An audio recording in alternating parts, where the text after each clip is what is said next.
Noticias contra reloj en Blue Radio. 5 de la mañana, 30 minutos. Actualizamos las noticias en Blue Radio. Como una pena que revictimiza a la familia del senador Miguel Uribe Turbay y a todo el país, calificó el Centro Democrático la decisión de un juez que sancionó con 7 años de detención en un centro de reclusión especial al adolescente que asesinó al precandidato presidencial. Este país no puede seguir premiando o generando este tipo de sanciones a quienes cometen delitos, dijo en las últimas horas el presidente de la colectividad, Gabriel Vallejo.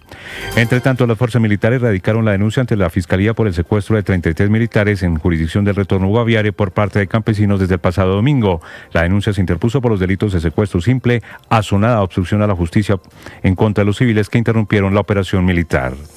El Fondo Rotatorio de la Cancillería firmó un contrato por 161.000 millones de pesos con la firma Thomas Gergan Sons para garantizar la elaboración y expedición de pasaportes en Colombia. El contrato, bajo la figura de urgencia manifiesta, empezará su ejecución desde el 1 de septiembre hasta el 30 de abril de 2026 y posteriormente a partir del 1 de mayo, cuando entre en vigencia el acuerdo suscrito entre la Imprenta Nacional y la Casa de Moneda de Portugal. La Corte Suprema de Justicia asumirá el estudio en segunda instancia de la tutela que revocó la detención domiciliaria del expresidente Álvaro Uribe y lo dejó en libertad luego de que las víctimas que fueron reconocidas dentro del proceso impugnaran esta decisión. La Corte Suprema de Justicia también llamó a juicio a los expresidentes del Congreso, Iván Nava y Andrés Calle, en desarrollo de las investigaciones por el escándalo de corrupción en la Unidad Nacional de Gestión de Riesgo. El presidente Gustavo Petro anunció que intervendrá el sistema de salud en el departamento del Chocó para fortalecer la presencia de los puestos de salud y disminuir las cifras de mortalidad infantil. Durante una locución presidencial, el mandatario le pidió al ministro de Salud dialogar con la gobernadora Nubia Carolina Córdoba sin amenazas para intervenir el sistema en esta región del país. Entre tanto, la alcaldía de Medellín confirmó que el gobierno nacional no giró los recursos para saldar las deudas con clínicas y hospitales, como lo había ordenado el Tribunal Administrativo de Antioquia. Para el mandatario, esto es un desacato a la decisión judicial, lo que implicaría sanciones para los funcionarios de 2 ministerios. La Asociación Colombiana de Generadores de Energía, Colgen, dio a conocer un informe de la firma calificadora Fitch Rating, en la que asegura que los cambios propuestos por el gobierno en el llamado cargo por confiabilidad aumenta el riesgo de apagones en Colombia. Según la firma, estas modificaciones podrían afectar los flujos de caja de las empresas generadoras de energía y desincentivar las inversiones, aumentando el riesgo de futuros cortes de electricidad. La presidenta de la Cámara de Comercio Colomboamericana, María Claudia Lacutir, envió un mensaje de calma al gobierno nacional para que preserve las relaciones con Estados Unidos y no se inmiscuya en las tensiones con el régimen de Nicolás Maduro. Al menos 14 personas, entre ellas 3 niños, murieron en Kiev en las últimas horas en un ataque ruso con misiles y drones, indicó el presidente ucraniano Volodymyr Zelensky. Ampliación de estas y más noticias en BlueRadio.com. Sigan con Mañanas Blue. Estás escuchando Blue Radio. Todo el mundo está buscando algo. Ser el primero, estar en todo lado. Todo el mundo está buscando algo.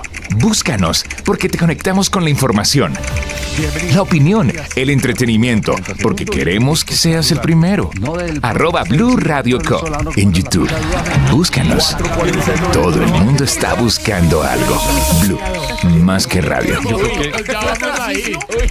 La agroindustria transforma los recursos naturales en productos esenciales para el mundo, pero para ser sostenible debe cuidar el presente sin comprometer el futuro. Este año, el Premio Caracol Televisión a la Protección del Medio Ambiente, en su 11ª edición, invita a empresas, ONGs y comunidades a postular sus proyectos de agroindustria y ganadería sostenibles. Inscripciones abiertas. Más información en www.premiomedioambiente.caracoltv.com. Son las 5 de la mañana y 34 minutos. Seguimos acompañándolos. Estamos en Mañanas Blue. Hoy, jueves 28 de agosto. Saludo a quienes a esta hora se suman a la sintonía en la aplicación Ditu de Caracol Televisión y también en el canal de YouTube de Blue Radio. Y como siempre hasta ahora les contamos, les traemos cuáles son los temas de conversación en las redes sociales. Camila Carvajal. Ricardo, oyentes, buenos días. Feliz jueves para todos. La gran conversación no en Colombia. Déjeme empezar con la conversación mundial. Ya le contaba a usted con Juan Camilo Merlano a los oyentes lo que pasa esta mañana en Estados Unidos y esa es la gran conversación. Las imágenes del tiroteo, de los niños asesinados Unidos de lo que pasó en esa escuela allí en Estados Unidos. También se repiten las imágenes de los edificios federales que por decisión del presidente Donald Trump amanecen con las banderas a media asta. Esas fotografías son muy virales y la gente, Ricardo, pues en Estados Unidos, pero en general en el mundo, reabrió con el episodio de ayer en ese país la discusión, el debate sobre la venta, el porte, el uso de armas en Estados Unidos. El tema de siempre en Estados Unidos. El tema de siempre, mucho más cuando es el FBI el que empieza a investigar como un crimen de odio. Muchos detalles que en los medios de comunicación norteamericanos se han ido conociendo de ese muchacho de 17 años, que estaba vestido todo de negro, que tenía 2 y hasta 3 armas. Le encontraron dibujos de la escuela en la que él ya había estudiado y donde su mamá había trabajado. Así que este caso que enluta otra vez a Estados Unidos es el tiroteo en el país norteamericano, la principal conversación en el mundo. Para nosotros en Colombia, sabe que hay similitudes. La tendencia es Miguel Uribe y otra polémica que se reabre. Si 7 años de detención en un centro para menores es la pena suficiente para ese adolescente de 15 años que cometió el magnicidio, el que mató a Miguel Uribe en ese ataque en Bogotá. Claro, ahí está la gran discusión, Camila, por varias cosas. Uno, porque él aceptó tentativa de homicidio porque no había muerto Miguel Uribe cuando lo procesan. En ese momento era tentativa, claro. Al final, y lo segundo es que le dan la rebaja de 1 año en la pena porque él está colaborando con la justicia y aceptó cargos. Esa es la explicación que hace el abogado de la familia ayer, Ricardo, cuando se desata toda esta polémica. Si bien la familia de Miguel Uribe sabe que nada se lo va a devolver y que el dolor, como bien lo dijo el abogado, no se compara con ninguna condena o ninguna pena, el abogado sí dice que es una de las condenas más altas en ese sistema de adolescentes. La pena máxima es 8 años, a este muchacho le dan 7 por lo que usted explica, porque aceptó cargos, pero también porque está colaborando, aunque todavía no se ha podido llegar a los autores intelectuales del ataque, del asesinato de Miguel Uribe. Esta también es una discusión de no terminar que se reabrió en redes sociales producto de la decisión. Y finalmente, esta es un episodio bochornoso, pero se lo tengo que mencionar por tantos comentarios en redes sociales. Lo que le pasó, la pelea una más del senador J.P. Hernández en el Congreso. Los gritos, los empujones, los insultos en la pelea con el representante indígena Hermes Pete del Pacto Histórico. Hasta el presidente Petro republica el video y se mete en la discusión. Ese es otro tema viral en Colombia. Muy bien, Camila, gracias. 5:38 minutos. La política devaluada, la política limitada prácticamente a esto, a los escándalos en redes sociales.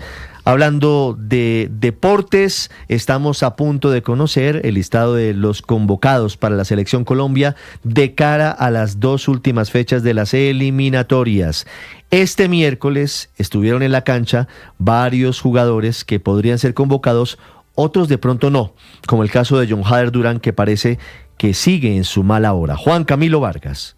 Ricardo, entre hoy y mañana se dará a conocer la lista de jugadores que buscarán el cupo al Mundial del próximo año. Varios de ellos son fijos, como es el caso de Luis Díaz, quien ayer jugó con el Bayern Múnich en la primera ronda de la Copa Alemana y clasificó, aunque sufriendo tras vencer al Bechem Wiesbaden. El guajiro jugó los 90 minutos y remató 7 veces, 3 de ellas a puerta, aunque sin éxito. En Lisboa, el Benfica celebró su paso a la fase de la Liga de la Champions tras vencer al Fenerbahce de Turquía por 1-0. En el cuadro portugués, Richard Ríos fue titular y jugó los 90 minutos y se destacó como uno de los más participativos con 43 pases acertados. Eu posso mostrar o que eu posso fazer.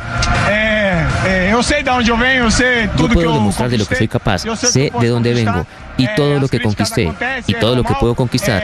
Las críticas son algo que pasa y yo como jugador debo aceptar. En el equipo turco, John Hader Durán fue suplente y entró al minuto 65 para salir lesionado al 90+5. Aún no hay parte médico y no se conoce si es una lesión que lo saque de la convocatoria, que para muchos ya estaba en duda por su extraña salida en la concentración pasada por un dolor en la espalda. Juan Camilo Vargas, Blue Radio. Esta es Blue, más que radio. La arremetida rusa en contra de la capital ucraniana Kiev de las últimas horas con drones y misiles deja 13 personas muertas, entre ellas hay al menos 3 niños. Se recrudece la violencia en Ucrania. Desde Madrid, Enrique Rodríguez. ¿Qué tal, Ricardo? Buenos días. Sí, esa cifra de civiles muertos está en 13, cifrada oficialmente, valga la redundancia, pero algunos medios apuntan a que serían 14 las personas que han fallecido como consecuencia de esos ataques. Entre los muertos hay 3 menores, una niña de 2 años, un chico de 14 y una chica de 17. La agencia de noticias Ukrinform ha señalado que la niña de 2 murió de inmediato por una explosión, mientras que los otros 2 menores fallecieron tras ser trasladados al hospital en estado crítico. El alcalde de Kiev, que se llama Vitaly Klitschko, ha afirmado en declaraciones televisivas que aproximadamente 50 personas han sido heridas, de las que 40 han sido hospitalizadas para recibir tratamiento. Los ataques de esta madrugada han dañado edificios de vivienda. Deliberadamente habían atacado posiciones civiles. Han provocado daños en un centro comercial, pero también en el edificio de la delegación de la Unión Europea en Ucrania. Esto evidentemente ha elevado todas las alertas en los 27 que se han mostrado esta mañana absolutamente indignados con lo que ha pasado. Incluso miembros ajenos a la Unión Europea, como el primer ministro británico Keir Starmer, han expresado sus condolencias y su condena, porque también ha sido atacado, por ejemplo, una sede del British Council en esa ciudad. Pero jefes de Estado y de Gobierno de la Unión, como Pedro Sánchez o el francés Emmanuel Macron, han condenado estos ataques. Para Macron dice que son ataques crueles y que hay que mantener el apoyo al pueblo ucraniano. Quien se ha pronunciado hace unos minutos es la jefa comunitaria Ursula von der Leyen. Ha señalado que esto no es más que otro ataque de Rusia y ha vuelto a condenarlo. And this is another grim reminder of what is at stake. It shows that the Kremlin will stop at nothing to terrorize Ukraine, blindly killing civilians, men, women and children, and even targeting the European Union. La presidenta de la Comisión Europea ha dicho que este es otro sombrío recordatorio de lo que está en juego y que este ataque se ha producido muy cerca de la misión diplomática de la Unión Europea. Esa misión aparece esta mañana severamente dañada, aunque sin embargo, por fortuna, no se han producido víctimas mortales ni heridos entre sus trabajadores, puesto que el ataque ha sido a primera hora de esta mañana. Mientras tanto, Rusia ha confirmado esta mañana el lanzamiento de esos misiles, ha confirmado el lanzamiento de misiles y de drones, pero por el momento no se pronuncia sobre el ataque contra objetivos civiles y sobre todo la cantidad de muertes civiles que se han registrado esta mañana, Ricardo. Enrique, gracias. En Colombia, el presidente Gustavo Petro de nuevo anoche hizo uso de una alocución en todos los canales públicos y privados para hablar de la gestión que él considera positiva en cuanto a modificaciones en el sistema de salud. El presidente, iniciando su alocución, dijo: esta alocución será breve porque va a versar sobre los logros que hemos tenido en materia de salud. De esa manera empezó el presidente. Y vino la polémica en redes sociales, porque las barras que mostró no son congruentes con las cifras. Estoy hablando de las gráficas que fueron mostradas en televisión, y porque el presidente habló de unos datos que no fueron compartidos por sus antecesores. Fueron cuestionados cada uno de sus datos. Luego vino un consejo de ministros hablando de salud, en el que el presidente Gustavo Petro anunció y pidió la intervención en el sistema de salud en el departamento de Chocó. Entonces, ministro, en el diálogo con la gobernadora y sin amenazar, pero hay que intervenir en el sistema de salud del Chocó, a nivel de puestos de salud. Porque si no, no vamos a garantizar una mayor Y mientras hay mucho verbo, mientras hay muchas palabras, hay pocos hechos. La alcaldía de Medellín confirmó que el gobierno nacional no giró los recursos para saldar las deudas con clínicas y hospitales, como había ordenado el Tribunal Administrativo de Antioquia. Esto, por supuesto, desde las autoridades de Medellín, es un desacato. En la capital antioqueña, Héctor Santamaría. Ricardo, buenos días. Es que el calendario ya marcó el fin del plazo que tenía el Gobierno Nacional y las EPS intervenidas para pagar 170.000 millones de pesos de deuda que tiene con los hospitales públicos y privados de la capital antioqueña, luego una decisión que dio en el mes de julio por parte del Tribunal Administrativo de Antioquia ante la acción popular interpuesta por la Alcaldía de Medellín. Al respecto, el alcalde Federico Gutiérrez. Aquí ya lo que vemos es un desacato a la justicia, porque la justicia ya le había dado la orden al gobierno nacional de pagar y de no poner en riesgo la vida de los ciudadanos. Nos dio la razón. En ese sentido, acá hay un incumplimiento de una orden judicial por parte del ministro de Salud directamente, del ministro de Hacienda y de las EPS intervenidas por el gobierno. Según dijo el mandatario local, este desacato pone en riesgo no solo la vida de los ciudadanos de Medellín y su área metropolitana, sino que las órdenes judiciales son de obligatorio cumplimiento, por lo que ministros y funcionarios involucrados podrían enfrentar sanciones no solo económicas, sino incluso arrestos. Medellín, el Valle, Aburrá, amanecemos con tiempo seco. A esta hora, Ricardo, 17 grados de temperatura. En la locución de anoche, Héctor, el presidente Petro aseguró en sus cifras que, según él, redujo en un 32,4% la mortalidad infantil infantil de menores de 1 año en el departamento de La Guajira y volvió a sacar pecho por lo que hace la unidad de gestión de riesgo, llevando agua a las comunidades en el desierto, a las comunidades indígenas, y de nuevo se desmarcó, o bueno, intenta desmarcarse del peor escándalo de corrupción de su gobierno, el escándalo de la unidad de gestión de riesgo. Aún con el agua en manos del señor De Luque, el éxito del gobierno entrando a las comunidades, previniendo, llevando agua, así el señor Olmedo se haya robado una parte, se fue para la cárcel, pero nosotros seguimos usando los camiones. Se le olvida al presidente mencionar en ese mismo escándalo no solo a Olmedo López. También están hoy detenidos su exconsejera presidencial Sandra Ortiz, está prófugo de la justicia por el mismo escándalo su director de la presidencia Carlos Ramón González, está prófugo de la justicia su director de función pública César Manrique, y la fiscalía está investigando ni más ni menos que a su ministro de Hacienda Ricardo Bonilla, a su ministro del Interior Luis Fernando Velasco, a su ministro de Salud Guillermo Alfonso Jaramillo y a su ministra de Trabajo Gloria Inés Ramírez.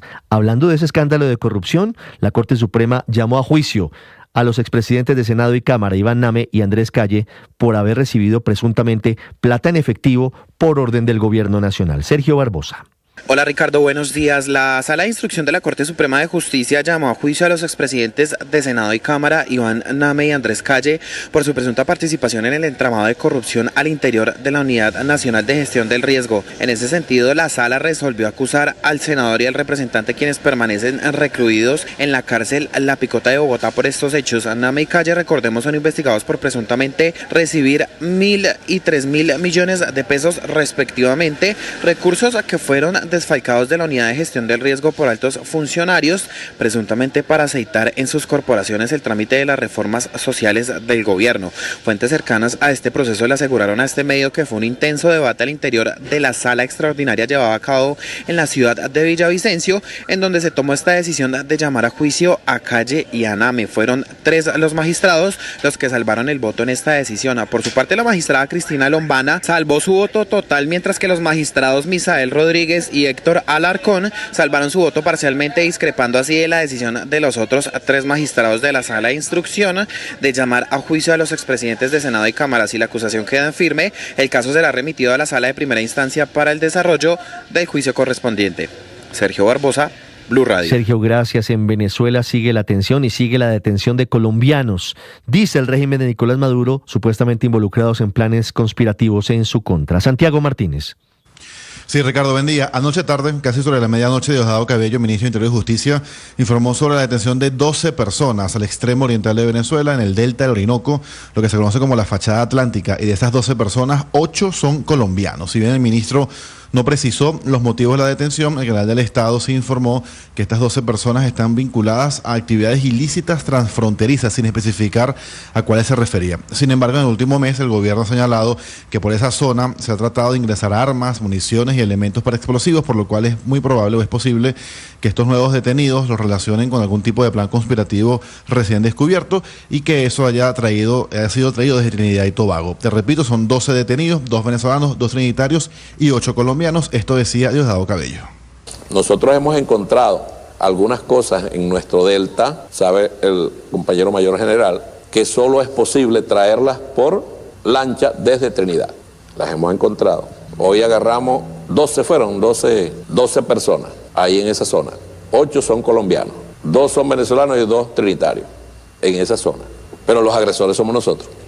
Por otra parte, Diosdado Cabello en su maratónico programa de televisión se refirió a las acciones de Estados Unidos y la llegada de los buques, señalando que el gobierno ni subestima ni sobreestima ninguna amenaza y que siempre se prepara para lo peor. Ricardo. Y mientras tanto en Colombia se investiga un posible crimen contra un conductor de una tractomula en Puerto Wilches. Julián Mejía, en Bucaramanga. Ricardo, buenos días. Sí, un tractocamión cargado con cemento se volcó tras perder el control y aunque en un principio se pensó que se trataba de un accidente de tránsito, las primeras versiones apuntan a que el conductor habría sido víctima de un ataque armado. Al parecer, recibió disparos que le hicieron perder el control del pesado vehículo. El impacto fue fatal, el conductor murió en el lugar y quedó atrapado dentro de la cabina. Algunos de los testigos relataron los hechos. El señor de la mula Resulta y pasa lo siguiente, que fueron a atracarlo y en un man de una moto fue el que le pegó el tiro al man. Autoridades investigan lo ocurrido y no descartan la participación de grupos armados que hacen presencia en la región del Magdalena Medio. Bucaramanga amanece con 20 grados de temperatura, cielo despejado, Ricardo.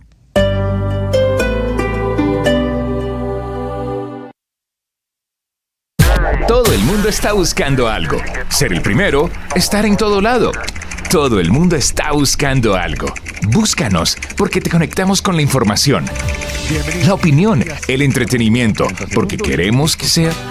50 minutos. Son ya hoy, solo en las últimas 24 horas, 4 los muertos por inanición en la Franja de Gaza, 2 de ellos niños, mientras Israel anuncia la mayor ofensiva en la zona y está pidiendo evacuación masiva de los gazatíes. En Londres, Silvia Carrasco.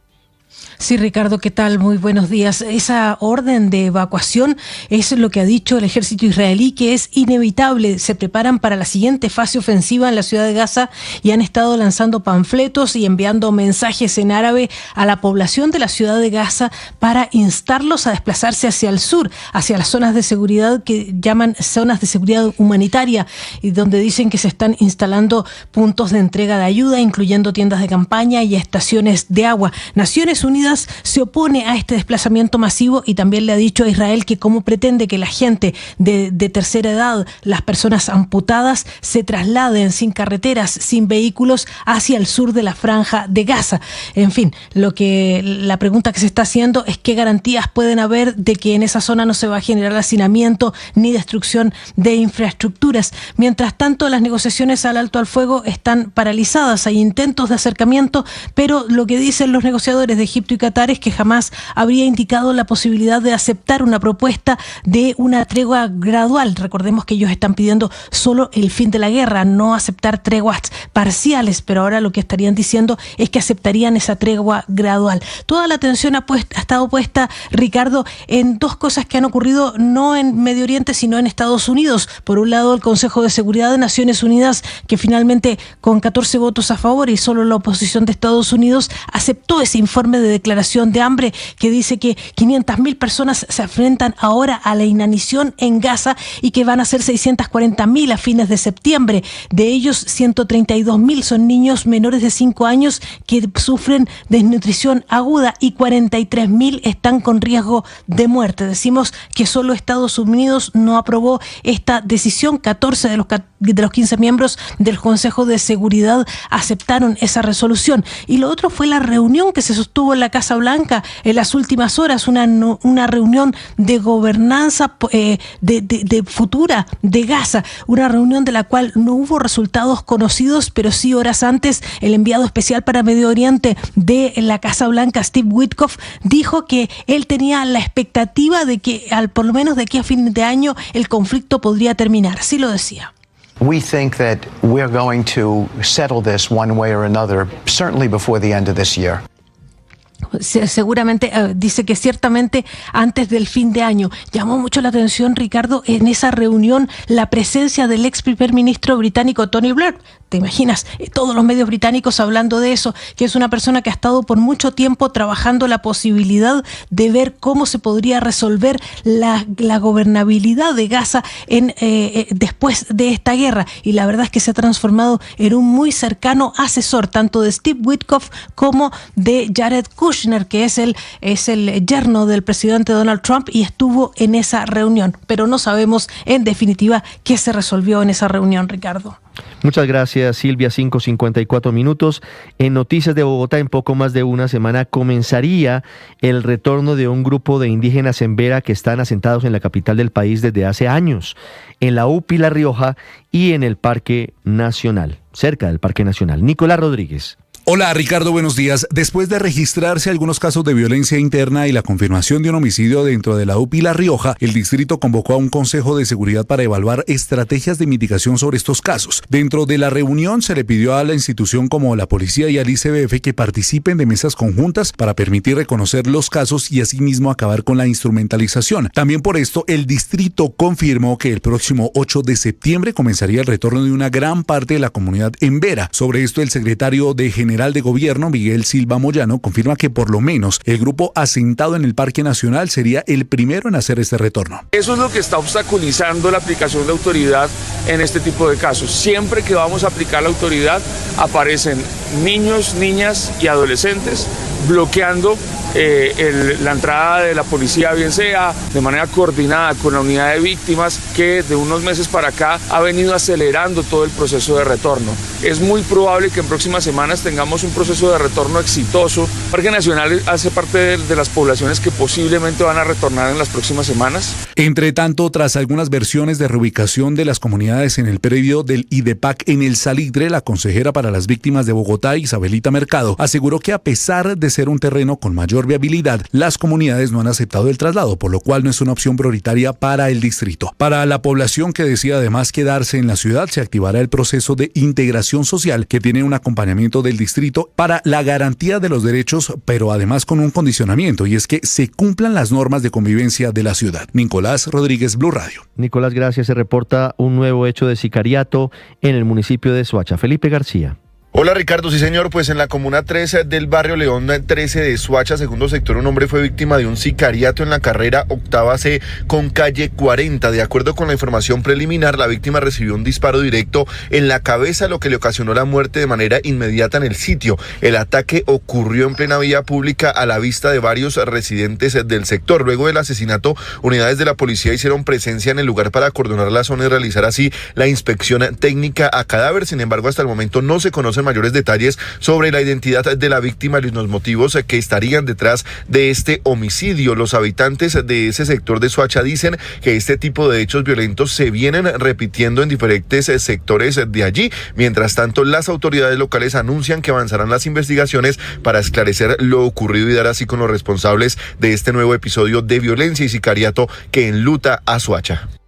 Felipe, gracias. 5:57, hablando de los resultados financieros de los equipos del fútbol colombiano. Víctor Grosso. Ricardo, buenos días. Los equipos de fútbol en Colombia durante el año pasado tuvieron ingresos totales por un poco más de 1 billón de pesos. La cifra se desprende del más reciente informe compilado por la Superintendencia de Sociedades, que también destaca que los activos totales de los clubes se incrementaron un 7,15% hasta los 908.000 millones de pesos, mientras que el patrimonio creció 6,3%, llegando a 350.000 millones. Directivos del fútbol profesional destacaron estos resultados y se comprometieron a que este deporte no solo genere pasión y entretenimiento entre los colombianos, sino que tenga un mayor peso en el PIB del país. Volviendo a los ingresos, la mayor parte llegó por las taquillas y abonos con 236.500 millones de pesos, seguido por derechos de televisión con 204.000 millones y publicidad y patrocinios con 193.000 millones de pesos. Por la venta de artículos deportivos ingresaron 60.000 millones de pesos. Y este es el top 5 de los equipos con mayores ingresos por sus actividades ordinarias respectivamente: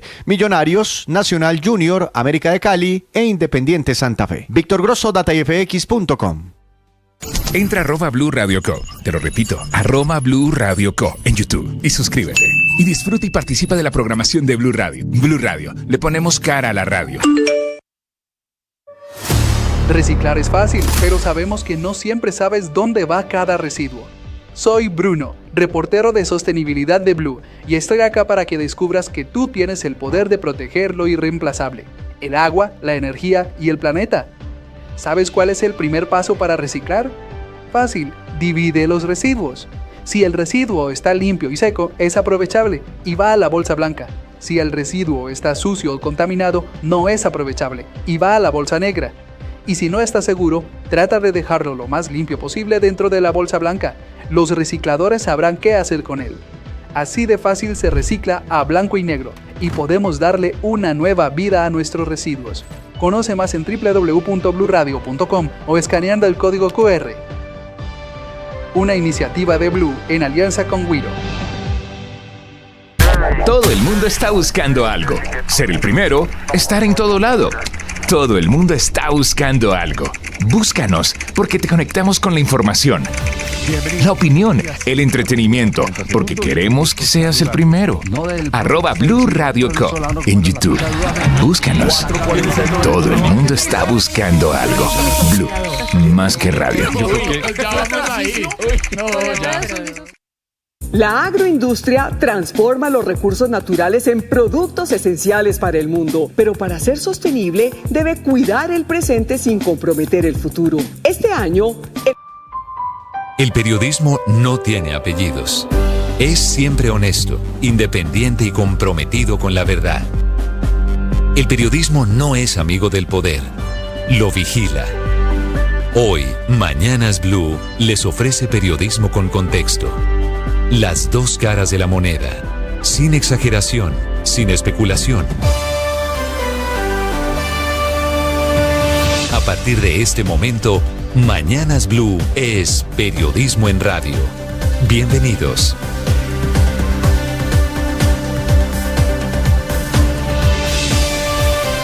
Son las 6 de la mañana en punto. Bienvenidos. Seguimos acompañándolos en Mañanas Blue. Hoy es jueves 28 de agosto. Saludo a quienes a esta hora están con nosotros a través de cada una de las plataformas, en la aplicación Ditu de Caracol Televisión y en el canal de YouTube de Blue Radio.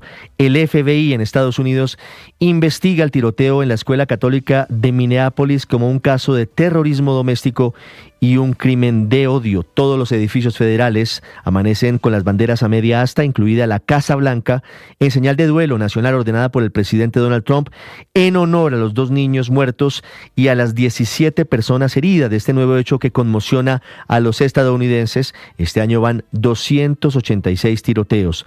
Los niños estaban en una misa en uno de sus primeros días de clase cuando un joven de 17 años que había estudiado en la misma escuela empezó a disparar por una de las ventanas utilizando un rifle y una ametralladora. Los niños asesinados tenían 8 y 10 años.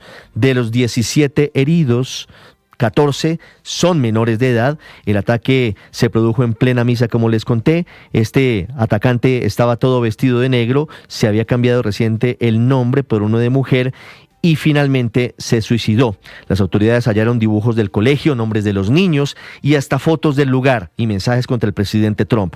La mamá de ese joven había sido empleada del colegio en Estados Unidos.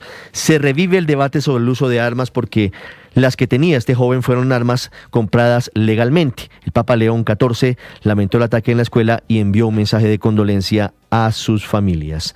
Hablando de la guerra, pero en Colombia, el país revive esta mañana la polémica por los castigos a los menores de edad infractores, menores que cometen delitos.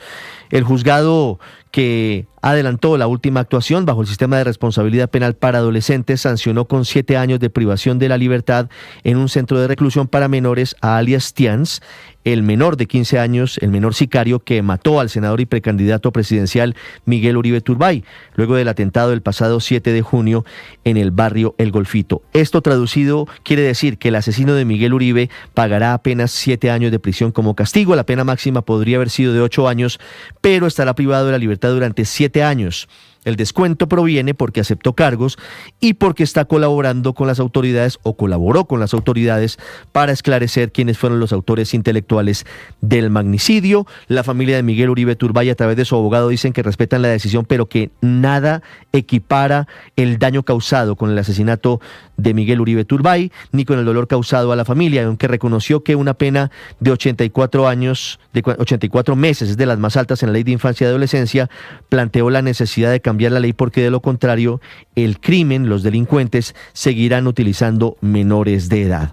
Hoy es un día de conmemoraciones. Hoy hace 8 días estalló el carro bomba en la base aérea Marco Fidel Suárez que dejó 6 muertos y más de 70 heridos. Hoy hace 8 días las disidencias también cometieron un terrible crimen contra 13 policías asesinados tras activar un campo minado a un helicóptero en Amalfi, en el departamento de Antioquia, y hoy se cumplen 4 días de secuestro de 33 militares en la vereda Nueva York, en zona rural del municipio del Retorno, en el departamento del Guaviare, sin una solución a la vista, ni la presencia de los altos mandos militares, ni de la Defensoría del Pueblo, ni el llamado de la Iglesia Católica han servido para que estos uniformados recuperen la libertad.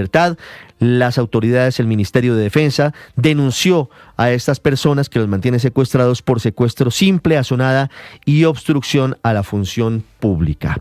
Les hablaré también en segundos de una nueva prórroga con la Cancillería como protagonista y la firma Thomas Gregan Sons. De nuevo, el gobierno firmó el contrato con esta empresa a la que ha atacado tan severamente el presidente Gustavo Petro para que siga fabricando los pasaportes hasta finales de marzo del año, hasta finales de abril del año entrante. Son 8 meses.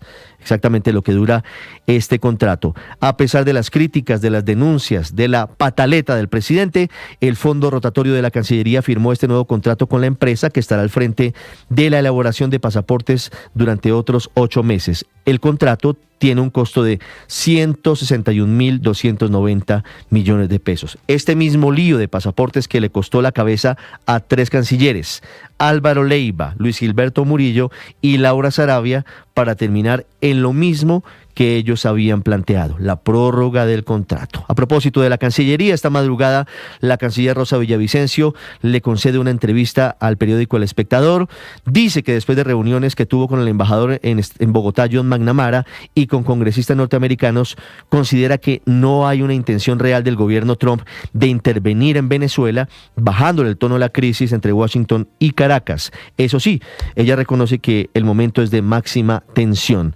Esta declaración desde Colombia se conoce cuando Estados Unidos difundió las primeras imágenes de la movilización militar en el Caribe hacia las costas venezolanas. En las fotos se ve el despliegue naval, los destructores, los aviones y el personal a bordo, imágenes que muestran la magnitud de esta operación desplegada desde Washington.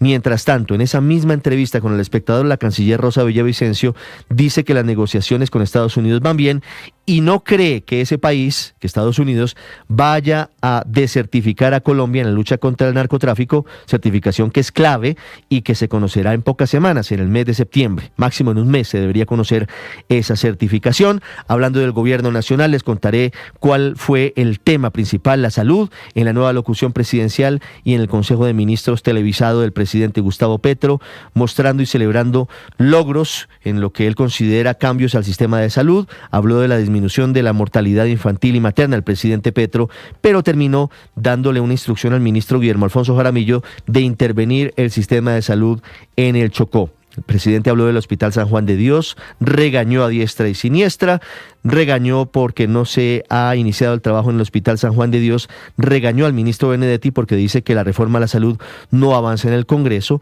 y mientras esto pasaba anoche, en la tarde, el Observatorio Así Vamos en Salud estaba revelando una dramática radiografía de las finanzas de las EPS en Colombia. Hoy presentan un patrimonio negativo de 11,4 billones de pesos, una cifra que se ha multiplicado por 20 desde 2022. Muestra evidentemente el marchitamiento al que ha sometido este gobierno a las entidades promotoras de los servicios de salud. Hablaremos de política, hablaremos del lanzamiento de la precandidatura presidencial de la senadora Paloma Valencia por el Centro Democrático. Negó que el expresidente Uribe le haya ofrecido ser la cabeza de lista al Congreso y dijo que va hasta el final con su aspiración presidencial. Les hablaré de la JEP, que tiene casi lista la primera sentencia contra el antiguo secretariado de las FARC. Hay denuncias de las víctimas, de un grupo de víctimas que dicen que las antiguas FARC están ocultando bienes para no adelantar una reparación efectiva a sus víctimas. Y les contaré detalles de la historia del aeropuerto de Cali, que a partir del lunes será asumido por parte del gobierno nacional, finaliza la concesión y esta noticia tendrá seguramente muchos desarrollos. Les hablaré de los bombardeos esta madrugada de Rusia en contra de Kiev, la capital ucraniana, que dejan al menos 13 personas muertas. Les hablaré de la ofensiva de Israel en la Franja de Gaza, que sigue causando muertes y que se anuncia como la más importante desde ahora, ordenando evacuaciones a los gazatíes. Y atención, conductores en Bogotá, porque sigue cerrada en ambos sentidos la autopista Sur en el municipio de Soacha por una fuga de gas. Para que usted se ubique, sobre la empresa 3M está cerrado el paso y usted entenderá el gigantesco, el monumental, el insufrible trancón que hasta ahora se presenta en esa zona ingresando a Bogotá por el sur de la capital del país. Son las 6:09 a.m, como siempre es un gusto acompañarlos. Hoy un cumpleaños especial. Hoy esta casa, Caracol Televisión, está cumpliendo 56 años. En 1969, la división de televisión de Caracol Radio se separó del resto de la cadena para formar la programadora. Primero fue programadora y luego en 1998 canal privado de televisión. Felicitaciones y gracias a todos quienes nos ven, quienes nos oyen, quienes nos siguen a través de redes sociales. Vamos a continuación con lo más importante de Colombia y el mundo en el resumen en Voces y Sonidos en Mañanas Blue. Durante la misa, un hombre armado se acercó por el exterior del edificio y comenzó a disparar un rifle a través de las ventanas de la iglesia hacia los niños que estaban sentados en los bancos. Estados Unidos está conmocionado. Una mujer entró a una iglesia católica en Minneapolis y con un rifle de asalto abrió fuego contra un grupo de niños. El responsable fue identificado como Robin Westman, de 23 años, transgénero, quien se cambió el nombre en 2020 tras identificarse como mujer. Este pequeño de 10 años, visiblemente confundido, recuerda los momentos de pánico y cómo su amigo le salvó la vida.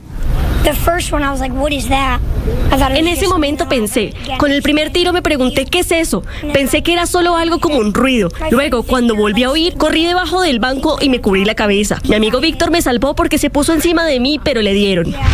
Un juez del Sistema de Responsabilidad Penal para Adolescentes dictó sanción de 7 años para el joven que asesinó al senador y precandidato presidencial Miguel Uribe Turbay. El menor aceptó los cargos de tentativa de homicidio y porte ilegal de armas. Víctor Mosquera, abogado de la familia de Miguel Uribe, aceptó la decisión del juez, pero pide revisar la ley. Es paradójico que mientras a otras personas por delitos menores son sancionados con penas mayores, a un menor de edad se le sancione por un hecho tan grave, tan doloroso, por cometer un magnicidio, solamente con 7 años de prisión. Gabriel Vallejo, director del Centro Democrático. El mensaje que le estamos enviando al mundo entero, a los jóvenes y a los niños, que una pena por un magnicidio sea de 7 años, es una completa vergüenza. Según cifras del Instituto Colombiano de Bienestar Familiar, este año han ingresado al sistema de responsabilidad penal para adolescentes 2.795 menores que cometieron delitos, 94 de ellos por homicidio. Por esta razón, la representante Carolina Arbeláez de Cambio Radical radicó un proyecto de ley para modificar el sistema. La justicia no puede seguir permitiendo que los grupos criminales recluten e instrumentalicen a niños y jóvenes. Lo hacen porque saben que las penas son más bajas y que es más fácil manipularlos con dineros o amenazas. Usted, ministro, en el diálogo con la gobernadora y sin amenazar, pero hay que intervenir el sistema de salud del Chocó, a nivel de puestos de salud. El presidente Gustavo Petro anunció que su gobierno intervendrá el sistema de salud en Chocó para fortalecer los puestos de atención y garantizar la disminución en la mortalidad infantil y materna. En la alocución presidencial, el mandatario también resaltó los resultados obtenidos en La Guajira con el suministro de agua pese al escándalo de corrupción de la UNGD. Aún con el agua en manos del señor De Luque, el éxito del gobierno entrando a las comunidades, previniendo, llevando agua. Así el señor Olmedo se haya robado una parte, se fue para la cárcel, pero nosotros seguimos usando los camiones llevando agua porque este es el resultado y el porqué. La Sala de Instrucción de la Corte Suprema de Justicia llamó a juicio a los expresidentes de Senado y Cámara, Iván Name y Andrés Calle, por su presunta participación en el entramado de corrupción al interior de la Unidad Nacional de Gestión del Riesgo. De acuerdo con la investigación y los testimonios de Sneider Pinilla, ex subdirector de la Unidad de Gestión del Riesgo, Name habría recibido 3.000 millones de pesos en efectivo y Calle 1.000 millones a finales del año pasado a cambio de favorecer la agenda legislativa del gobierno. Ambos excongresistas están detenidos preventivamente en la cárcel La Picota desde el pasado mes de mayo. Thomas Gregan Sons continuará elaborando los pasaportes en Colombia luego de que la Cancillería firmara un nuevo contrato que supera los 160.000 millones de pesos para suministrar y prestar el servicio de personalización, custodia y distribución de libretas de pasaportes, así como la impresión, almacenamiento y entrega de etiquetas de visa colombiana. Este contrato tendrá una duración de 8 meses y se trata de una contratación directa bajo la figura de urgencia manifiesta declarada la semana pasada. A los 9 precandidatos que participarán en la consulta del Pacto Histórico el próximo 26 de octubre, se sumó el hasta hace 2 semanas jefe de despacho presidencial Alfredo Saade, aunque estaba la duda sobre si Saade podía participar, a pesar de haber sido suspendido por la Procuraduría en medio del escándalo de pasaportes y haber salido del cargo menos de un año antes de la elección. Saade podría participar ya que el cargo de jefe de despacho no incurre en inhabilidad para ser aspirante presidencial. La senadora del Centro Democrático Paloma Valencia lanzó oficialmente su precandidatura a la presidencia y aseguró que su etapa en el Congreso ya terminó. Esta Colombia que se viene es la Colombia que va a ser gobernada En la contienda interna del partido, además de Valencia, están las senadoras María Fernanda Cabal y Paula Holguín, el senador Andrés Guerra y Miguel Uribe Londoño, padre del asesinado senador Miguel Uribe Turbay. Las víctimas de secuestro de las FARC denuncian que el último secretariado no fue claro con la información que entregó alrededor de sus bienes. Presentaron pruebas a la JEP donde evidencian propiedades por más de 180.000 millones de pesos. Sebastián Velasco, abogado de víctimas. Nosotros solicitamos a la jurisdicción se aclare la solicitud de incumplimiento hecha por FECOL ante la jurisdicción por el incumplimiento de la entrega de bienes para la reparación de las víctimas por una suma de 100.000 millones. No hay luces para la pronta liberación de los 33 soldados secuestrados en Goviare. Para los campesinos, los militares en la operación contra alias Dumar mataron a uno de sus líderes. Para los militares, el sujeto pertenecía a las redes de apoyo de las disidencias de la FARC. ¡Resistencia!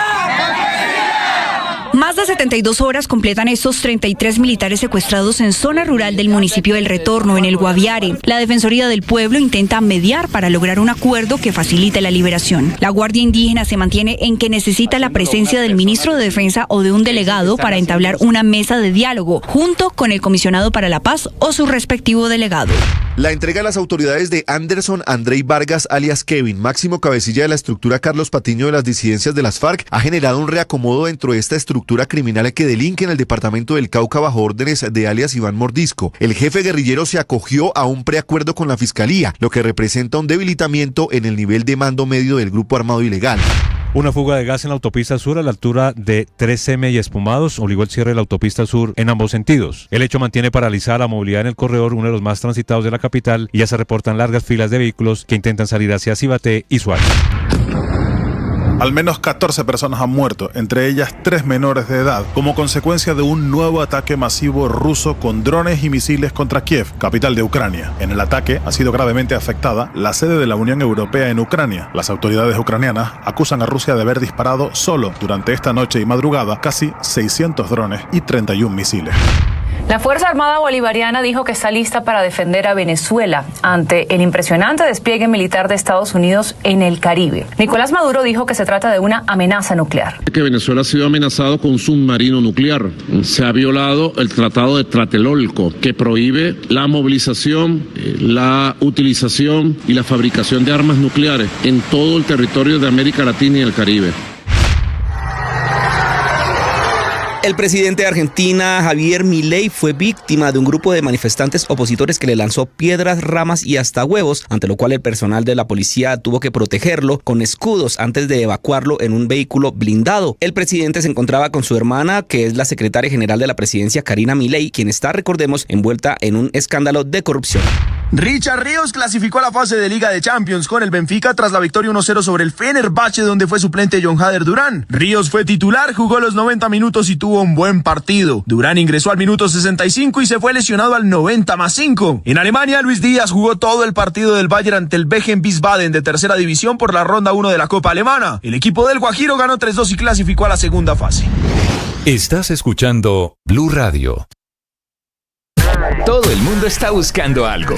Ser el primero, estar en todo lado. Todo el mundo está buscando algo. Búscanos, porque te conectamos con la información, la opinión, el entretenimiento, porque queremos que seas el primero. @Blue Radio Co. en YouTube. Búscanos. Todo el mundo está buscando algo. Blue, más que radio.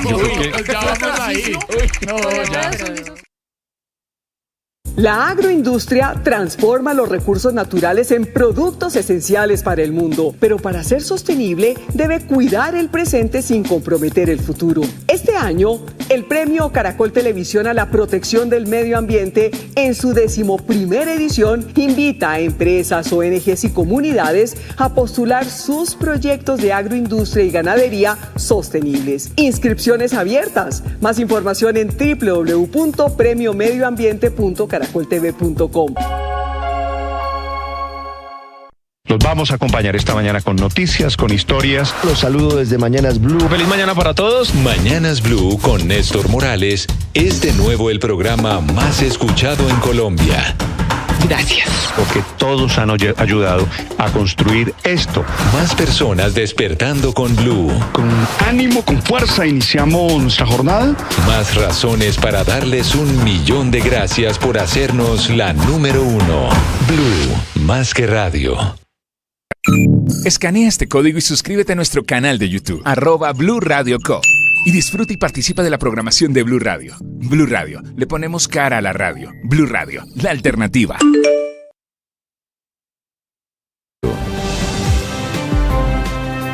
6 de la mañana y 20 minutos. Padre Linero, buenos días. Buen día, Ricardo, como siempre, con ánimo, con fuerza, tratando de dar lo mejor. Hoy amanece Bogotá con un chichi, así, con unas goticas que caen, con un rocío. ¿Qué significa que Bogotá amanezca con un chichi? Además es el chichi ese, ¿sí o no? Chis. Sí, es chis. Ese es el problema. Diferente el chichi al chis.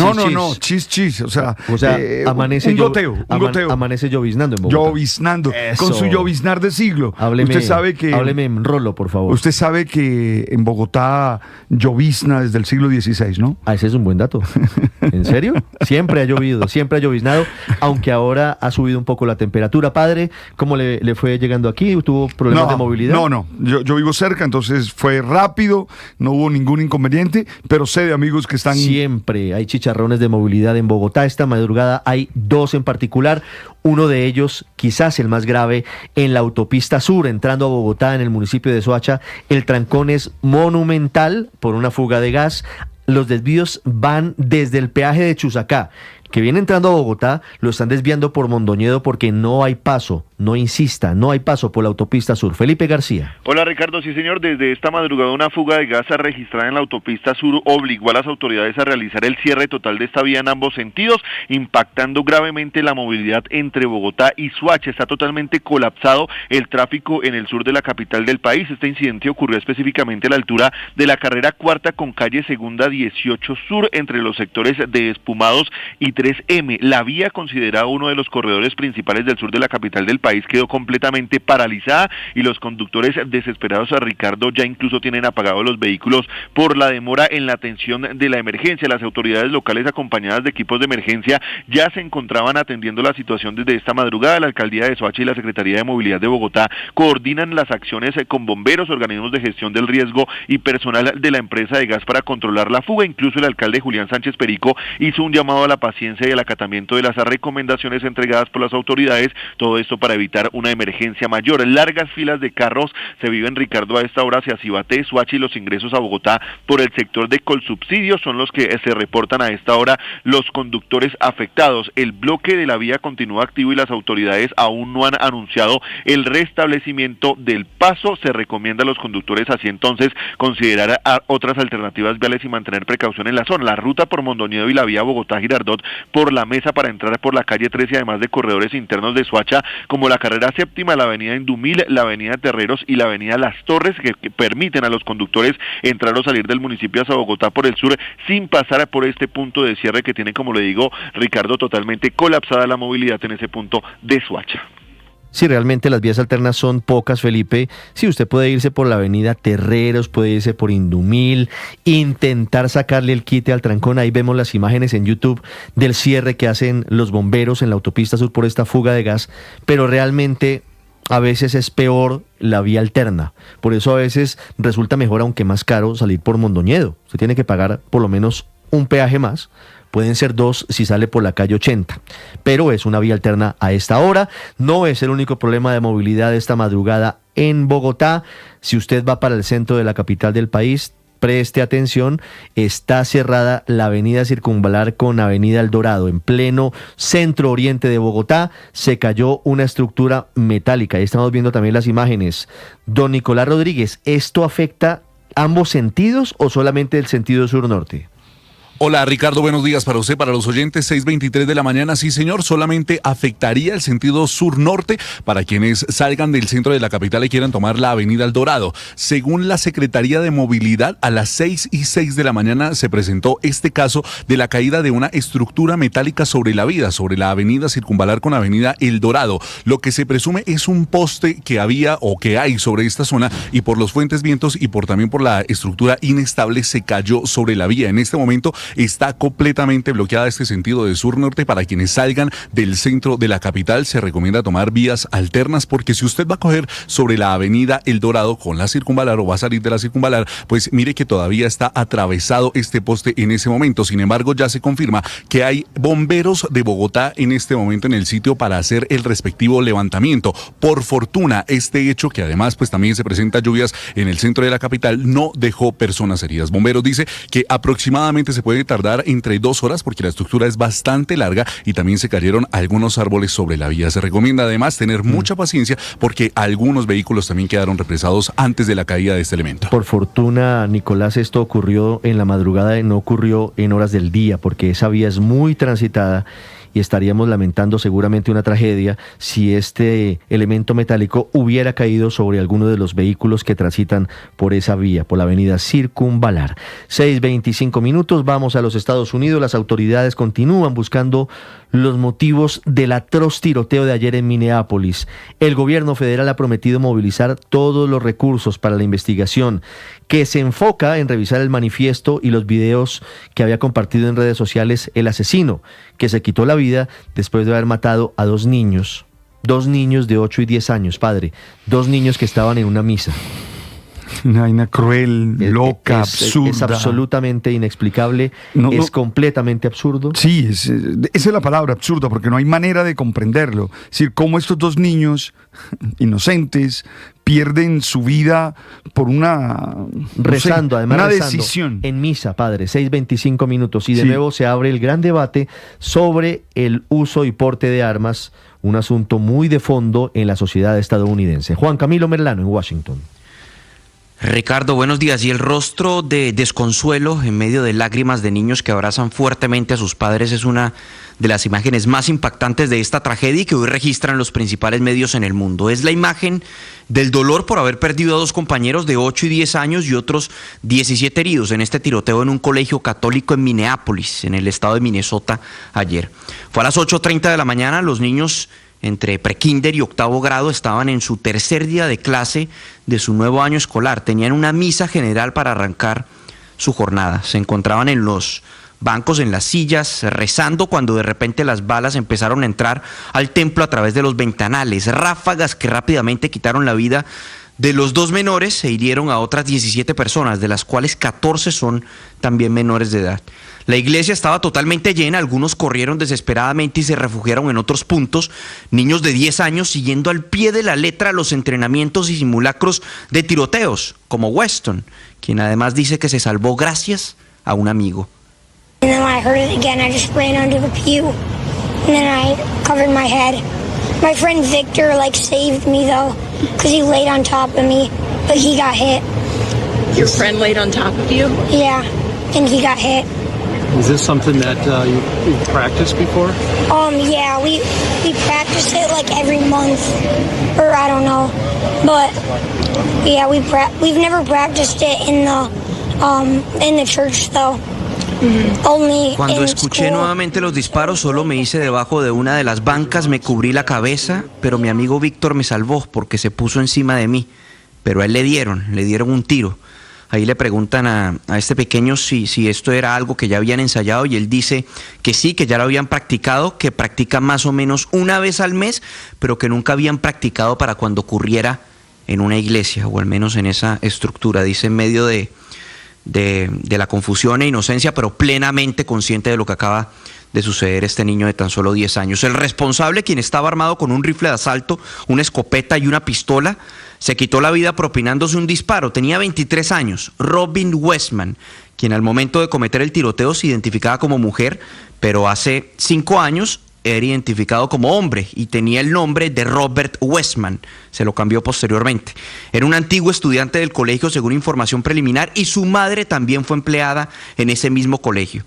Lo sorprendente es que la evidencia que se ha encontrado ahora en redes sociales es impresionante, y más impresionante aún es que en su momento no hubiera despertado ninguna alarma, porque horas antes del miserable ataque subió una serie de videos a sus redes sociales donde se le veía leyendo mensajes glorificando la violencia y mostrando un manifiesto extenso, una libreta. Es un video de unos 20 minutos donde lee una serie de escrituras retorcidas, donde dice que quiere transformarse en un monstruo y acechar niños, entre otros detalles perturbadores. También publicó un video de su armamento. Se ven múltiples rifles, pistolas, munición que están marcadas con los nombres aparentemente de los niños contra los que quería atentar, y otros mensajes como por ejemplo, esto va para los niños, ¿dónde está tu Dios? Matar a Donald Trump. Todas estas son pistas importantes para las autoridades, que no han revelado públicamente cuál es el motivo que ellos identifican, más allá de que este sujeto naturalmente tenía problemas. El FBI ha calificado este hecho como un acto de terrorismo doméstico y un crimen de odio. Es el tiroteo número 286 en Estados Unidos en lo corrido nada más de este año. Habla el alcalde de Minneapolis, Jacob Frey. Every one of us needs to be wrapping our arms around these families, giving them every ounce that we can muster. These were Minneapolis families. These were American families. And the amount of pain that they are suffering right now is extraordinary. And don't just say this is about thoughts and prayers right now. These kids were literally praying. Allí dice el alcalde, todos nosotros deberíamos estar abrazando a estas familias que hoy perdieron a sus seres queridos. Esas son familias de Minneapolis, familias estadounidenses, y la cantidad de dolor que están sufriendo ahora mismo es extraordinario. No digan o no vengan a decir ahora que esto nada más es mandarles nuestros buenos pensamientos y oraciones. Estos niños literalmente estaban rezando. Era la primera semana de clases, estaban en una iglesia, decía el alcalde de Minneapolis. Hoy las banderas en los edificios federales de los Estados Unidos amanecen izadas a media asta, por lo menos durante los próximos días, de acuerdo a una proclamación que firmó el presidente Donald Trump, quien también expresó su solidaridad con las familias y les envió sus oraciones. Ricardo. Juan Camilo, gracias. 6:31 minutos. Y mientras en Estados Unidos de nuevo se reabre la discusión y hay polémica sobre todo lo que tiene que ver con el porte de armas, en Colombia la polémica, padre Linero, tiene que ver con la sanción, porque así lo dice el sistema de responsabilidad penal para adolescentes, que no condena, aunque en la práctica es lo mismo, para el joven de 15 años, el joven sicario que mató a Miguel Uribe Turbay. Pena de 7 años de prisión que en las últimas horas dictó un juez de responsabilidad penal para adolescentes. Esa es una discusión que hay que dar, ¿no? He escuchado muchas voces diciendo, ¿cómo así? ¿Un asesinato y 7 años? Y casi que es la pena máxima, porque, bueno, la sanción máxima es de 8 años, pero como aceptó cargos, entonces 7. He escuchado muchas voces diciendo, pero es que es muy poco. Pero es la norma, es la ley, es el marco legal. ¿Es el momento de cambiar la norma? Esa es la pregunta. Habría que discutir eso. Habría que empezar a pensar si vale la pena cerrarle la puerta a los delincuentes que instrumentalizan a los menores, evitando precisamente que hubieran sido condenados a unas penas más altas cuando delinquen. Este jovencito que saldrá máximo a los 22 años de cárcel, de prisión o del sitio donde esté recluido, si hubiera sido mayor de edad tendría que pagar seguramente mínimo 40 años. Mínimo. María Camila, seguramente 40 años. Sí, porque es un delito de los más graves. Homicidio Ricardo, buenos días, es homicidio agravado. No tendría todas las concesiones, todo el privilegio que tiene por ser menor de edad, que ya en instantes les vamos a contar, Ricardo, porque además de lo que usted está comentando, hacer parte o ser juzgado por el sistema de responsabilidad penal para adolescentes también trae no solamente el tema de la pena que sea irrisoria, que sea una pena baja, como en este caso 7 años, sino otro tipo de concesiones. En segundos les amplío otra noticia que está en desarrollo en este momento. La Procuraduría está informando que amplía la investigación que había anunciado el pasado 29 de julio contra la canciller de la República, Rosa Villavicencio, por el tema eterno de los pasaportes. Antes, hablando de la sanción a 7 años de prisión para el joven sicario que mató a Miguel Uribe Turbay y la polémica alrededor de este tema. Miguel Cardosa. Ricardo, buenos días. Un juez especializado en la ley de infancia y adolescencia dio lectura de la sentencia en contra de alias Tians, quien disparó contra el entonces senador y precandidato presidencial Miguel Uribe Turbay el pasado 7 de junio. El principal problema en Colombia. La decisión son 7 años de sanción en un sitio de reclusión especial. La representación legal de la familia de la víctima apelará a esta decisión de primera instancia. La audiencia fue virtual y reservada por tratarse de un menor de edad. Y precisamente por eso hay algunos aspectos que ya se habían anticipado en este caso. Al no ser mayor, hay un límite de condena máximo de 8 años, es decir, no podía ser superior a ese periodo. El abogado Víctor Mosquera, representante legal de la familia, manifestó que la sanción de 84 meses es una de las más altas de acuerdo a la Ley de Infancia y Adolescencia, pero reprochó que esa sanción nunca se equipara con la vida que arrebató ni con el dolor causado. Respetamos la decisión, pero esa sanción nunca se equipara con la vida que arrebató ni con el dolor causado. Esta ley incentiva que el crimen use menores sin castigo real y efectivo. La Fiscalía explicó que en el curso de la investigación se conoció que el joven fue contactado y convencido de ejecutar el ataque armado. Fue citado al barrio Modelia y a bordo de un carro conducido por Carlos Eduardo Mora González recibió una pistola Glock 9 milímetros de manos de Elder José Arteaga Hernández, alias Chipi o El Costeño, señalado de ser el coordinador material. Posteriormente, descendió del vehículo, caminó al Parque El Golfito, donde la víctima participaba en una concentración política y le disparó. Recordemos cómo fue capturado alias El Costeño. Presuntamente determinar, inducir y utilizar un menor de 15 años y a un adulto para que atentara con arma de fuego contra la humanidad del senador Miguel Uribe Turbay. Otra detenida por ese caso es Catherine Andrea Martínez, alias Gabriela, quien sería la que entregó el arma al sicario. Durante una audiencia contra la mujer, la fiscal del caso también dejó claro que la línea de investigación es por motivo político. Y es en el marco de esta campaña política que se produce el atentado, siendo el senador una persona públicamente expuesta que había informado a la UNP en varias ocasiones de la situación de riesgo en que se encontraba por sus posturas contrarias a las políticas del gobierno nacional y pertenecer a un partido que se declaró en oposición sin que haya evidencia alguna de que él tuviera amenazas o riesgo por situaciones personales, familiares, económicas o de otra índole que hubieran motivado la tentativa de homicidio. Además de alias El Costeño y alias Gabriela, siguen detenidos y procesados Carlos Eduardo Mora González, alias El Beneco, conductor del vehículo Spar Gris donde el responsable de disparar recibió el arma, William González Cruz, alias El Viejo, quien habría sacado a El Costeño y a Gabriela de la zona del atentado en un Volkswagen azul, y finalmente Cristian González Ardila, conductor de una moto, donde sacarían de la escena del crimen al sicario. Ahora se espera que el proceso contra todos avance, además que se determine en segunda instancia la sentencia contra alias Tians y conocer también los autores intelectuales del magnicidio. Miguel Cardosa, Blue Radio. Estás escuchando Blue Radio. Todo el mundo está buscando algo. Ser el primero, estar en todo lado. Todo el mundo está buscando algo. Búscanos, porque te conectamos con la información, la opinión, el entretenimiento, porque queremos que seas el primero. @Blue Radio Co. en YouTube. Búscanos. Es periodista. Está en Mañanas Blue.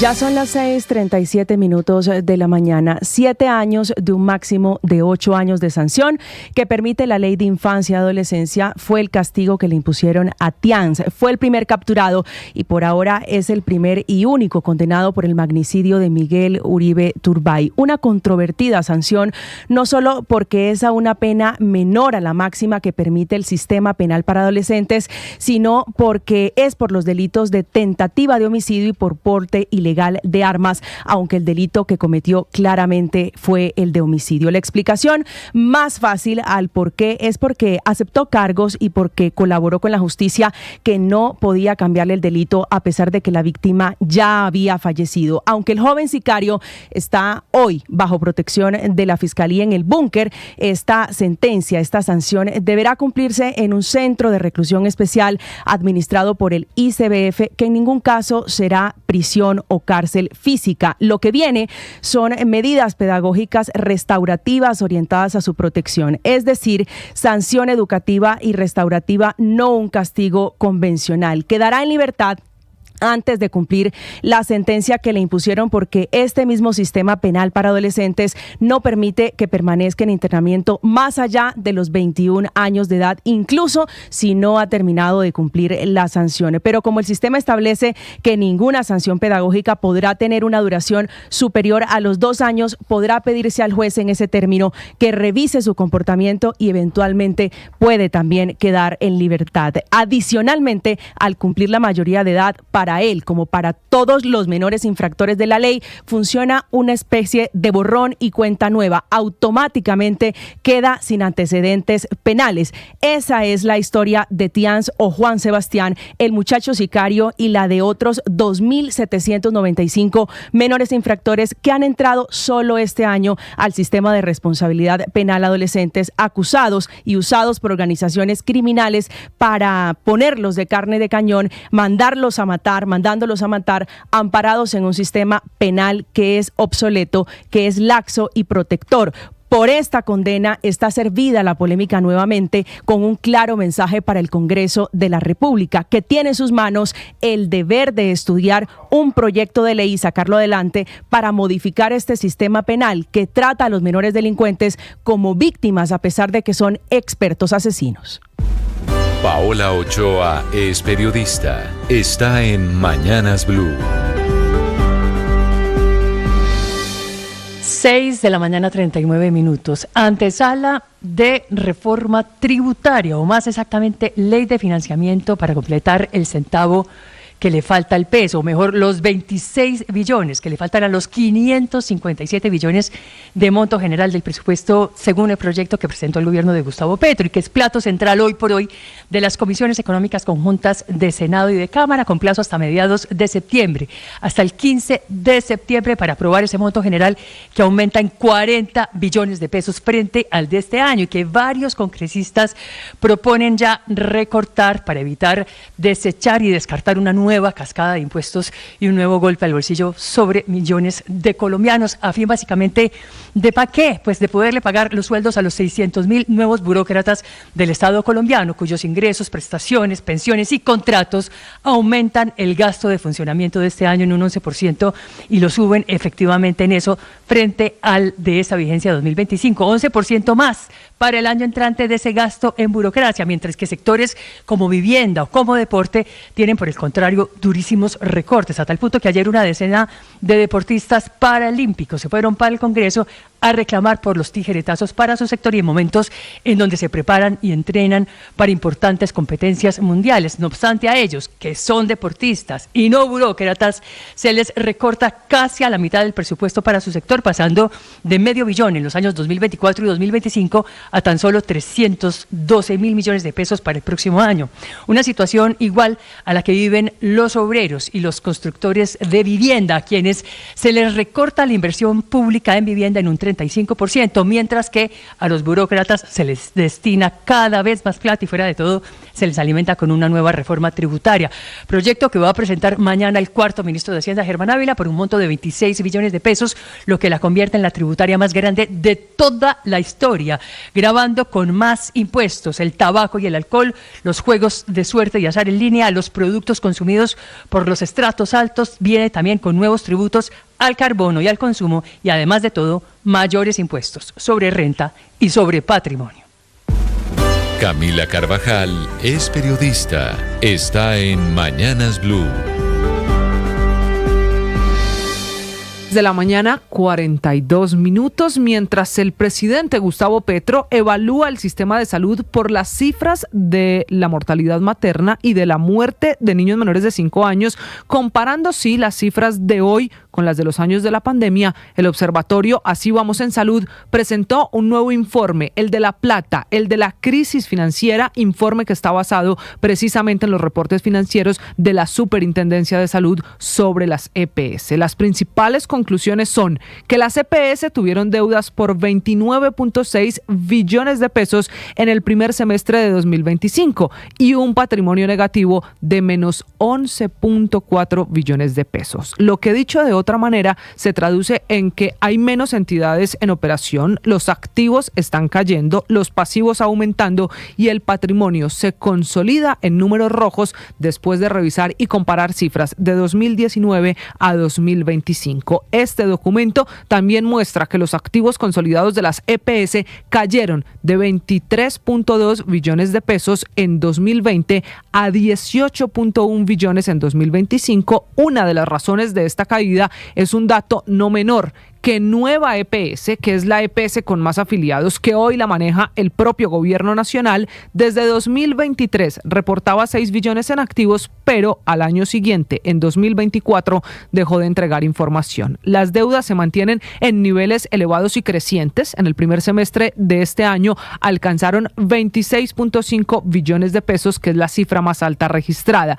Y ojo, porque las cuentas por cobrar suman 7.6 billones de pesos en 2025, lo que equivale al 42% de los activos que tienen las EPS. Sin embargo, suponiendo que las EPS recojan la plata que les deben, con eso no alcanzan a pagar, porque lo que deben duplica esa cifra que podrían recaudar, lo que demuestra también el desbalance. Y aunque el gobierno dice que la intervención y administrar las EPS a través de la superintendencia puede ser la solución, en el caso de las EPS intervenidas, la situación es más crítica. En 2024 volvió a ampliarse esa brecha negativa. Según el reporte, por último, en 2019 en Colombia existían 40 EPS. Hoy, 2025, el número se reduce a 23. Y ojo, porque solo 7 de ellas tienen al 80% de los colombianos. Imagínese si otra EPS se sale del sistema, ¿qué van a hacer los millones de pacientes en Colombia?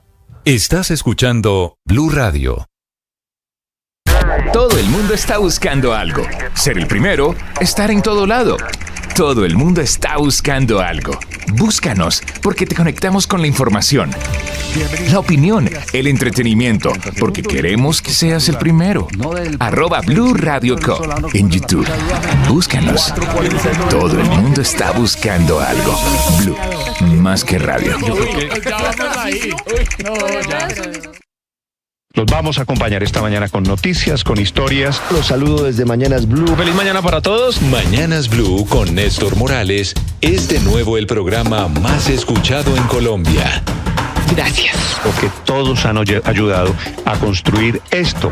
Más personas despertando con Blue. Con ánimo, con fuerza, iniciamos nuestra jornada. Más razones para darles 1.000.000 de gracias por hacernos la número 1. Blue, más que radio.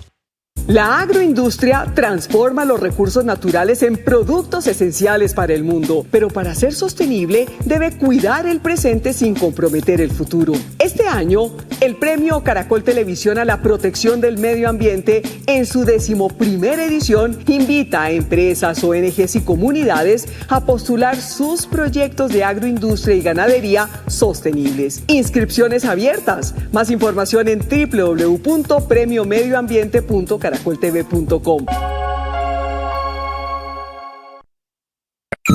Escanea este código y suscríbete a nuestro canal de YouTube, @Blue Radio Co. Y disfruta y participa de la programación de Blue Radio. Blue Radio, le ponemos cara a la radio. Blue Radio, la alternativa. Es un gusto saludarlos. En Blue celebramos una noticia que nos encanta escuchar. ¿Cómo les parece? Somos de nuevo la emisora hablada más escuchada en Colombia. Compartir con nuestros oyentes, de verdad, se nos vibra la voz. Seguimos conectando con millones de ustedes todos los días. En segundos vamos al municipio de Soacha con el cierre completo de la autopista sur por una fuga de gas. Antes de qué hablamos hoy, padre. Hablemos de generación Z y del peligro de la generación Z, que es la desinformación. Bill Gates ha estado entregando entrevistas, ha estado conversando y diciendo, hey, estos muchachos de la generación Z son los nacidos, deben tener ¿cuánto? 23 y 28 años. Sí. Son los nacidos entre 1997 y 2012. ¿Cuál es el riesgo para quienes somos integrantes de la generación Z, padre? No, usted no. No, usted no. Usted es como usted de los 60. La de los 60 es no me vaya a decir que soy baby boomer. No va a decir que soy baby boomer. Usted es baby boomer, lo sabemos. Prejubilado. Pero no, el tema es importante. ¿Cómo lograr que ellos se enfrenten el tema de la desinformación? Sí, porque están siempre expuestos a información falsa y si no hay una preparación de ellos, pues comienza a rodar. Le voy a contar un episodio que ocurrió hace unas semanas en mi casa. Usted sabe que los adolescentes sobre todo viven pegados, Luis Ernesto, a las redes sociales.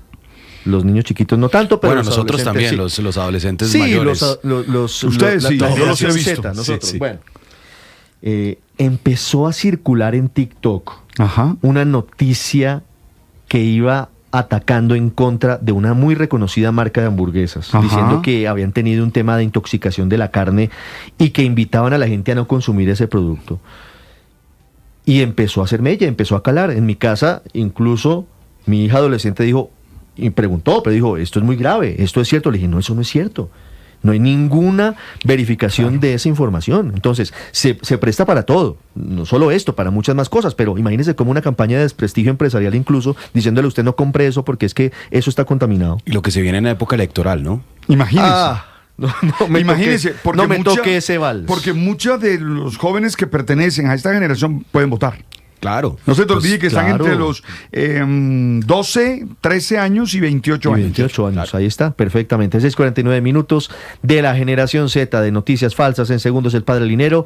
Y en segundos, en deportes, Ricardo, tenemos expectativa máxima por la lista de convocados a la Selección Colombia, con protagonistas: Lucho Díaz, fijazo. Sí. Richard Ríos, fijazo. Sí. El que le dio el codazo a Richard Ríos ayer. No. Increíblemente, John Hader Durán seguramente no va a ser convocado. Fijazo, pero afuera de la selección. ¿Dairo va a estar o no va a estar? Qué lástima, cómo se ha... Qué gran jugador, pero qué oportunidad perdida. Ricardo, Durán, buenos días. claro. Y buenos días a todos. Qué Miren, tristeza. Varias cosas. Yo creo que el radar de jugadores para convocar o ser convocados en Colombia. Primero, la convocatoria saldrá mañana viernes. Confirmado mañana viernes. Mañana saldrá la convocatoria de Colombia. Segundo, hay que ver el vaso medio lleno, y creo que ese es parte de lo que incluso el propio Davinson Sánchez hizo en las últimas horas desde Turquía, enviando un mensaje de unidad alrededor de la selección, de pensar en positivo para lo que se viene, que es un reto, uno diría supremo, sobre el papel de menor escala como Bolivia, pero es mejor no confiarse, y el objetivo es ganar para asegurarse en el Mundial. Punto. Davinson va a estar, el hombre del Galatasaray, que a propósito va a jugar Champions. Vamos a hablar ahora del sorteo que se va a realizar hoy en Europa. Lo de Luis Díaz, indiscutible, es el gran líder, es la cabeza... Y está volando. Y está volando. El Bayern, ¿qué tal como está? No. Está disfrutando, además, del fútbol. Y junto a él, un hombre como Richard Ríos, que fue la figura de la serie Pre-Champions, fue elegido como el mejor jugador del duelo de la llave entre el Benfica y el Fenerbahce. Y la otra cara, lamentablemente, la de John Hader Durán. En Turquía incluso algunos están diciendo, de esos portales ácidos y complicados, que se está haciendo el lesionado. Por eso salió cojeando con alguna aparente, comillas, molestia en su pierna derecha, porque sabe que no será convocado a Selección Colombia. Recuerden el incidente del que dicen no fue, pero sí fue, en el partido, en la doble jornada se habla incluso de anterior. Empujones y de una situación muy tensa en el camerino, en el Metropolitano. Bueno, pues evidentemente Durán no está, y su técnico, mire que no es un tema nuestro, se lo vamos a contar más adelante, José Mourinho le está dando con todo al delantero colombiano. Con Coordinadora, el futuro llegó. Por eso, trabajamos con innovación y tecnología para poner en tus manos un mejor mañana. El futuro es ahora. ¿Te lo llevamos? 6:52 minutos, actualizamos la información a esta hora del gigantesco trancón en la autopista sur, que está cerrada completamente por una fuga de gas. Nicolás Rodríguez. Ricardo, sí señor, cabe recordar que esto se presentó cerca de las 5 de la mañana en la autopista sur en ambos sentidos, en el sector conocido como Espumados y en el sector 3M, también lo confirmó el alcalde de este municipio, Julián Sánchez Perico, pero en este momento Banti confirma que este daño se generó por causa de un contratista que estaba haciendo una perforación dirigida y rompieron las tuberías, y los técnicos, además de Banti, ya están controlando, pero tampoco también confirman que no hubo afectación en las viviendas, pero además también se confirma que en este momento pues el tráfico es impresionante y el trancón es grandísimo sobre la zona. El alcalde de este municipio ya también confirmó que hay agentes de tránsito de la ciudad que están orientando los desvíos, también los operarios de Banti, los bomberos y la Dirección de Servicios Públicos, tanto la Oficina de Gestión de Riesgo, ya atienden esta emergencia que por lo menos está a punto de completar 2 horas de un bloqueo total sobre la autopista sur. Ricardo, en Noticias de Movilidad,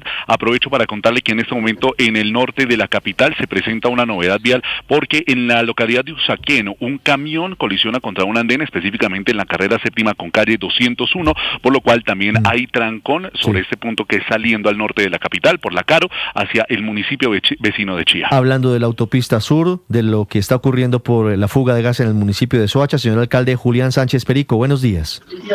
Ricardo, Nicolás, buenos días para ustedes y para la mesa de trabajo. ¿Cómo está la cosa en este momento? ¿Ya comenzó la reapertura de la vía? A la hora tenemos ya un cierre de la válvula de Vanti que nos va a permitir generar un tráfico mucho más lento a un carril por la autopista sur. Desafortunadamente la autopista y este corredor se encuentran en obra, estamos terminando fase 2 y 3 de Transmilenio, una autopista que tiene 3 carriles que estaba por las obras de Transmilenio en 2 carriles y por supuesto ahora a un solo carril a efecto por supuesto de la emergencia. Exactamente, ¿qué fue lo que pasó, alcalde? Un contratista que estaba haciendo una perforación dirigida, tal como ustedes lo han informado, pues tuvo una falla y por supuesto una afectación en todo la ductería de la gasificación de la ciudad, y ello por supuesto a razón de la emergencia y por supuesto evitando cualquier riesgo de fuga en una tubería de 10 pulgadas, evitando algún tipo de explosión, incendio que pueda generar una mezcla explosiva con el aire.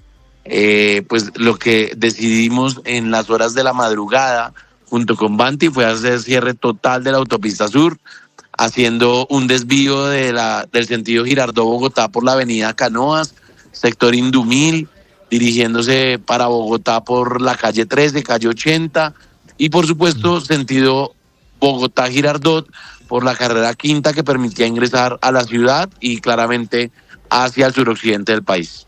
Esa vía alterna entrando es la de Mondoñedo, ¿verdad? Entrando a Bogotá, así es la avenida Mondoñedo, que permite la avenida Indumil ingresando a Soacha y por supuesto Mondoñedo al sector de la calle 13.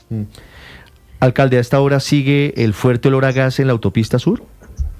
La válvula ya está cerrada, estamos haciendo todas las evaluaciones para poder dar apertura nuevamente sobre el corredor. Alcalde, ya cerrada la válvula, ¿usted calcula que más o menos a qué hora se permitiría el tránsito de esos vehículos? Se lo pregunto porque hay muchos oyentes que ya llevan 2 horas con el carro apagado ahí en el trancón. ¿Más o menos en cuánto tiempo rehabilitan o habilitan esa vía? Totalmente de acuerdo, entendemos por supuesto las afectaciones que se tiene a la movilidad y a quienes transitan por este corredor. Vanti, esperamos que nos entreguen los próximos minutos un estado y por supuesto un estado de la emergencia y por supuesto un resultado de el tiempo que puede durar esta afectación. Pero hay un estimado, alcalde, porque ahí estamos viendo las imágenes del trancón y a pesar de que abran un carril, usted más que nadie sabe que eso pues no es suficiente, seguirá el trancón. A esta hora, ¿qué se sabe? ¿A qué hora sería rehabilitado el paso estimativo? Totalmente de acuerdo, es una afectación, insisto, que se hace sobre un corredor que tiene ya de por sí una afectación inicial a razón de la obra de fase 2 y 3 de Transmilenio. 3 carriles que estaban a 2, ahora 2 que están a 1. Esperamos en las próximas horas poder rehabilitar el corredor. En 2 o 3 horas se rehabilitaría el corredor en la autopista sur, a esta hora cerrado por cuenta Ricardo, de este escape de gas. Perdóneme una pregunta adicional, alcalde, ¿qué pasa con Transmilenio? Porque esto ya está teniendo efecto incluso en la operación del sistema masivo de transporte. Digamos que la afectación inicial, el punto crítico, está en un corredor que hoy pues no tiene la opción de Transmilenio. Transmilenio inicia en la ciudad de Soacha desde el sector de San Mateo. Sin embargo, el desplazamiento de la comunidad para llegar allí ha tenido que ser en transporte informal, ha tenido que ser de manera caminando, en bicicletas, que por supuesto genera una afectación directa al corredor San Mateo-Bogotá. 6:57 minutos, señor alcalde de Soacha, Julián Sánchez Perico, muchas gracias. A ustedes siempre 1000 gracias por permitirnos llevar la información. Estás escuchando Blue Radio.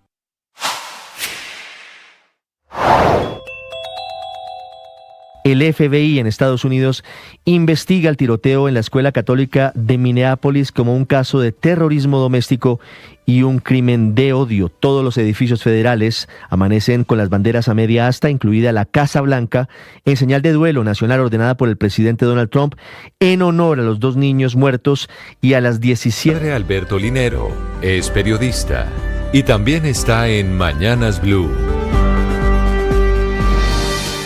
6 de la mañana, 58 minutos. Hablamos de generaciones con el objetivo de identificar personas nacidas en distintas épocas, ya que esto define sus experiencias, sus formas de vivir, sus valores y sus relaciones con el mundo. En este contexto, hoy quiero hablar de los nacidos entre 1997 y el 2012, a los que se les llama generación Z.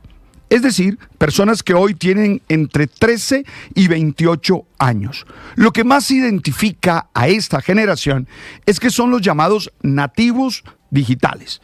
Las pantallas, las redes, la inmediatez de la comunicación son parte natural de su vida. No tuvieron que adaptarse a ella. Forma parte de la manera como existen.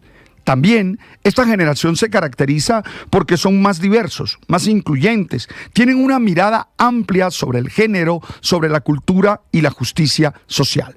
En estos días, Bill Gates ha alertado sobre cómo ellos están afectados por la tecnología y más exactamente por lo que llaman la desinformación. Es que en las redes, en la manera como se aproximan, están siempre frente a bulos, están frente a un mundo que les engaña, que les miente sin mayor preparación. Lo cual exige que ellos tengan que trabajar por lo menos en 3 cosas fundamentales. La primera, tienen que aprender a filtrar. No todas las informaciones tienen el mismo valor. No todas las informaciones son ciertas. Entonces hay que filtrar, buscando las fuentes serias, las fuentes que realmente han hecho un estudio para comunicar eso. Segundo, hacerles entender el proceso de verificación. No basta con lo que a uno le dicen. Es necesario que uno vaya y contraste y uno se diga, sí, esto está verificado, hay una información real aquí, pertenece a la verdad. Y lo tercero, el pensamiento crítico, que no se dejen arrasar por lo que reciben, sino que tomen una posición frente a ello. Dice Bill Gates que la sociedad tiene que trabajar en que estos jóvenes puedan adquirir estas 3 acciones. Insisto, filtrar, verificar y pensar críticamente, tomar posición, porque si no, la desinformación los va a llevar por delante y les causa unos daños emocionales, unas dificultades sociales muy grandes.